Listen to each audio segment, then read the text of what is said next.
Meio-dia, 40 minutos. O SBT Meio-dia está com uma série de entrevistas com os candidatos ao Senado em Santa Catarina.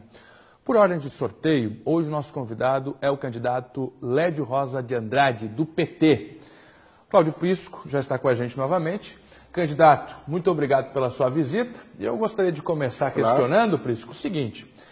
Candidato, o senhor estudou Direito pela Universidade Federal de Santa Catarina, foi professor, trabalhou no meio jurídico durante 35 anos, é desembargador aposentado e tem uma carreira profissional de sucesso. Por que entrar na política agora e justamente no PT?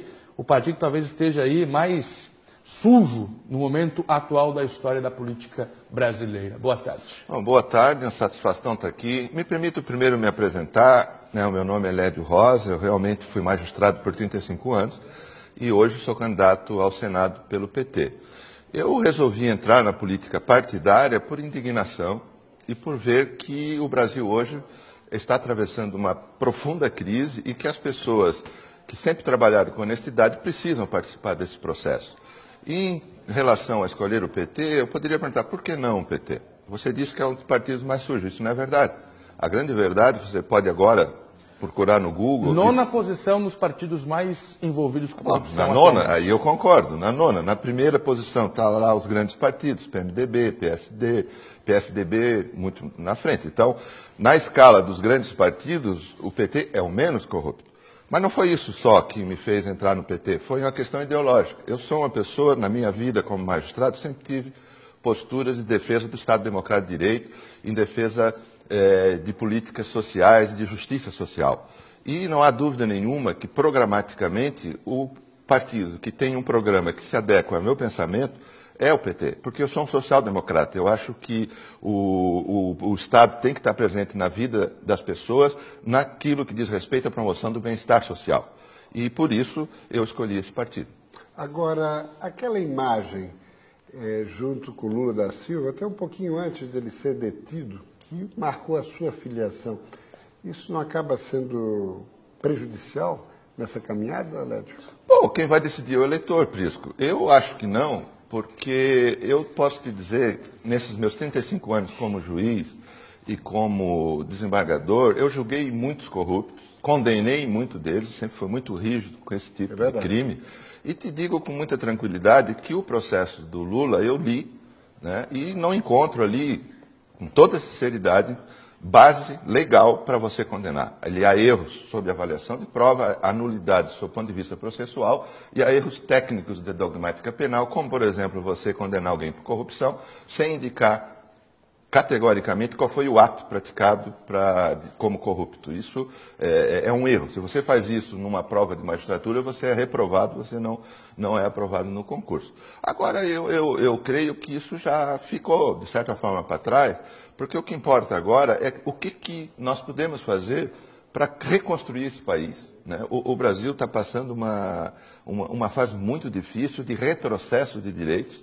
e a minha plataforma, Prisco, é exatamente como minha primeira grande ação é lutar para barrar a destruição dos direitos brasileiros. Porque para que serve a política? E como fazer isso? Olha, se eu for eleito senador, nenhum direito pode ser destruído sem passar pelo Senado. E ali é o foro correto, né? Dentro dos mecanismos democráticos, você tem que ter um parlamento forte. Né? E isso é uma coisa que eu acho que o eleitor brasileiro não se deu conta ainda. O parlamento é fundamental para a vida democrática brasileira, não é só o executivo. E essa reconstrução que o amigo falou?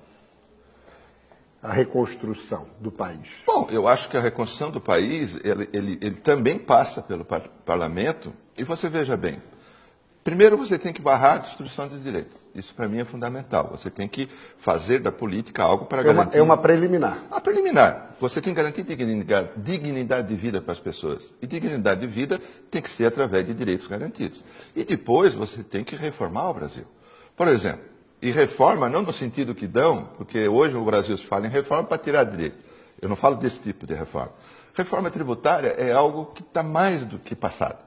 Quer dizer, o Brasil é um país que o empresário produtivo paga muito imposto, que o trabalhador paga muito imposto, você, nós pagamos mais imposto do que o especulador. Isso não pode ser mais assim. Mais do que os banqueiros e os próprios detentores de grandes fortunas. Mas não tenha dúvida. Que não são... Não tenha dúvida. Banco no Brasil, não o Banco do Brasil, Banco no Brasil tem os maiores lucros do mundo, praticamente, proporcionalmente, não paga imposto e tem políticas de incentivo inaceitáveis, como, por exemplo, perdoar agora uma dívida de 25 bilhões de um banco.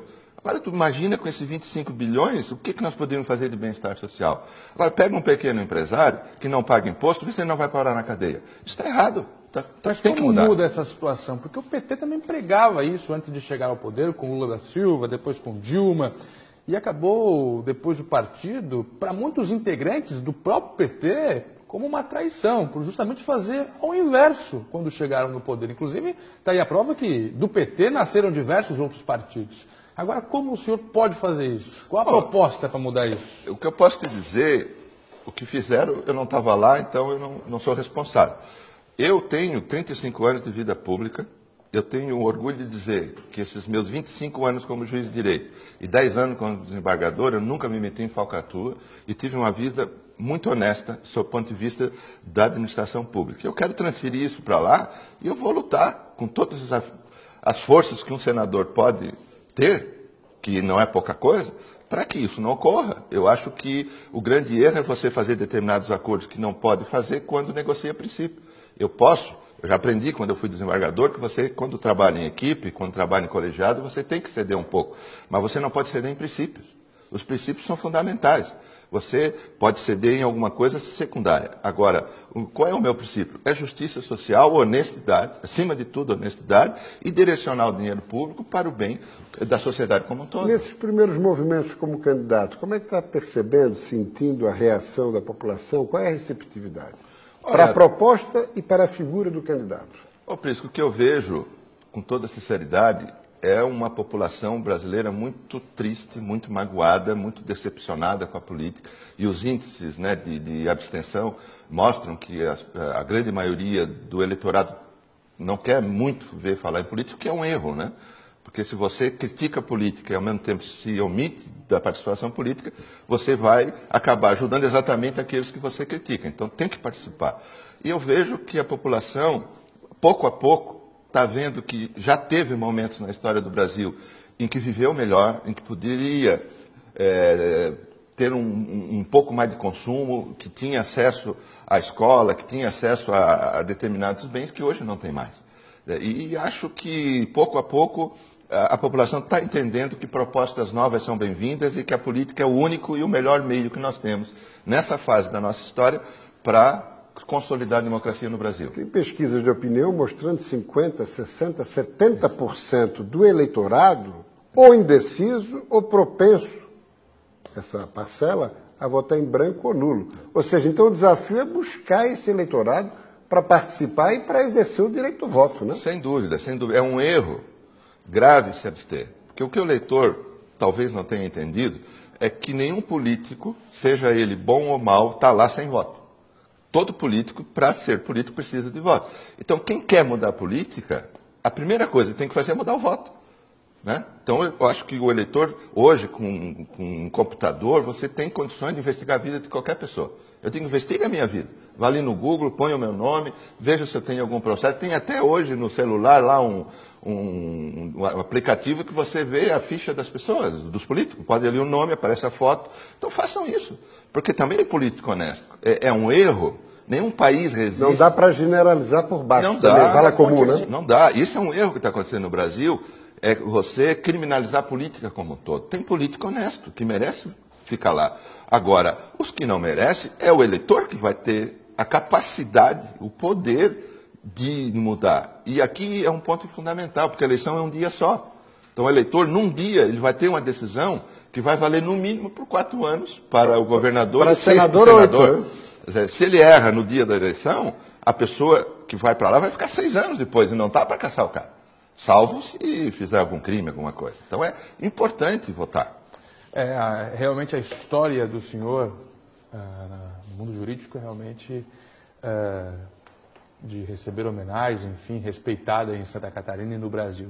Agora vou pegar esse gancho justamente para fazer o próximo questionamento. Por ocasião da Operação Ouvidos Moucos, na Universidade Federal de Santa Catarina, que terminou da forma que terminou e a gente já conhece bem essa história, o senhor declarou que estava com raiva e que o momento em que o país atravessava era perigoso. e que a gente, leia o senhor, precisávamos agir. Eu gostaria de saber o que seria exatamente este agir, que ação é esta? Porque o senhor também, em um discurso na própria universidade, se colocou envergonhado com o judiciário, que você fez parte durante 35 anos. Eu gostaria que você explicasse melhor essa situação. Bom, primeiro, eu fiquei envergonhado não com o judiciário como instituição, com uma parte do judiciário, que faz abuso de poder literal e abertamente, sem consequências. Isso me envergonha até hoje. Mas não o judiciário como um todo, que eu tive e tenho orgulho de participar. E a ação que nós temos que fazer está aqui. Né? Eu decidi entrar na política partidária e dentro das regras... Esse episódio influenciou? Muito, muito, fundamentalmente, eu diria. Até pela relação de amizade que tinha com o Carl Canceller, né? O Canceller era meu amigo de infância de rua de Tubarão. Nós morávamos na rua Santos Dumont, em Tubarão, e crescemos juntos. Né? Imagina um crescimento desde a infância, namoradinha, brincadeiras, etc. e tal. E ele foi vítima do abuso literal do poder. Entendeu? Eu fui juiz, e tenho orgulho de dizer isso, e nunca abusei do poder.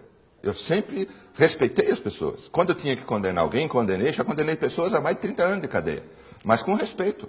Nunca alguém vai dizer que eu abusei do poder. E aquilo ali foi algo que escancarou o absurdo. Extrapolou qualquer e continua. Quer dizer, não basta o que fizeram com o conselheiro, agora estão processando o atual reitor e o chefe do gabinete porque botaram uma faixa atrás dele. Quer dizer, se alguém bota uma faixa atrás de mim agora, eu vou ser processado. É um escândalo. É um escândalo. Quer dizer, isso tem que parar. E aí, eu te digo assim, eu respeito a democracia. Para mim, a democracia é um valor fundamental. E a ação, que eu poderia entrar em depressão, virar alcoólatra com raiva. Não, eu canalizei a minha raiva para a democracia. Eu disse, eu vou me aposentar, porque um juiz que quer fazer política, ele tem que ou se aposenta ou pede demissão, escolhe um partido do gosto dele, se filia e vai fazer política. O que é errado é você fazer política partidária usando o seu cargo. Isso é um absurdo, é ilegal e é crime. Então eu usei esse caminho. Eu pedi a minha aposentadoria, podia ficar lá até os 75 anos, eu estou com 59. Não, me aposentei, entrei num partido que eu achei que era o melhor para mim e para a sociedade, e estou aqui fazendo política, abertamente, né, disposto à crítica. Assim. Agora, Lédio, eu lhe perguntaria o seguinte, na sua concepção, o que Santa Catarina mais necessita que pode ser alcançado através da investidura de um novo senador? Eu acho que Santa Catarina ele tem que se impor, né, como um estado fundamental para a nação brasileira. E isso aí, por isso que eu digo também que no governo Lula e Dilma, Santa Catarina recebeu muito recurso. Eu tenho corrido o estado, eu não encontrei até agora nenhum município de Santa Catarina que não recebeu alguma coisa, direta ou indiretamente, do governo federal. Mas tem algumas obras aí que, não só em relação ao governo do PT, mas já do governo do PSDB, estão sendo retardadas, 470, 282 e uma série de outras, né? Sem dúvida. Mas aí, Prisco, na minha opinião, isso é a concepção do Estado. Porque tem muita gente, eu acho muito interessante isso, muita gente falando que o Estado é grande e tem que diminuir. Só que eles propõem diminuir o Estado naquilo que o Estado promove bem-estar social. E naquilo que o Estado tem outras atividades, aí todo mundo quer que fique. Né?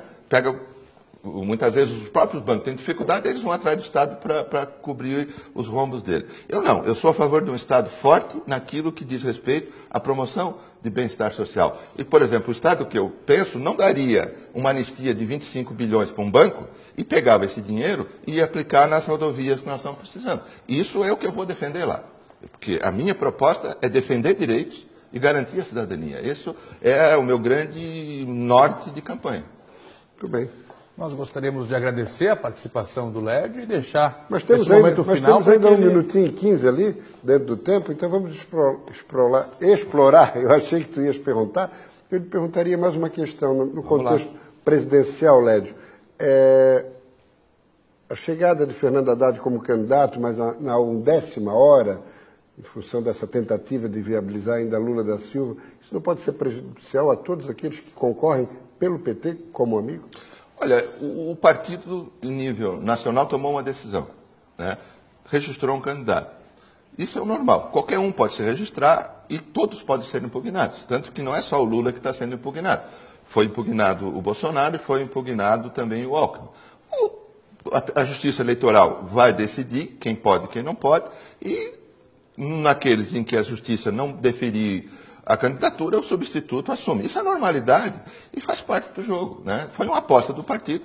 Eu acho que o partido acertou. O Lula, por enquanto, tem direito a pedir o registro e vamos ver se vai ser deferido ou não. E acredita em Haddad? Olha, o Haddad está indo bem, as pesquisas mostram que ele será um bom substituto caso o Lula seja indeferido, e nós estamos apostando que sim, que vamos ganhar as eleições com o Lula, com o Haddad, será igual. Muito grato e sucesso na caminhada. Eu que agradeço. Satisfação tê-lo aqui, Lédio.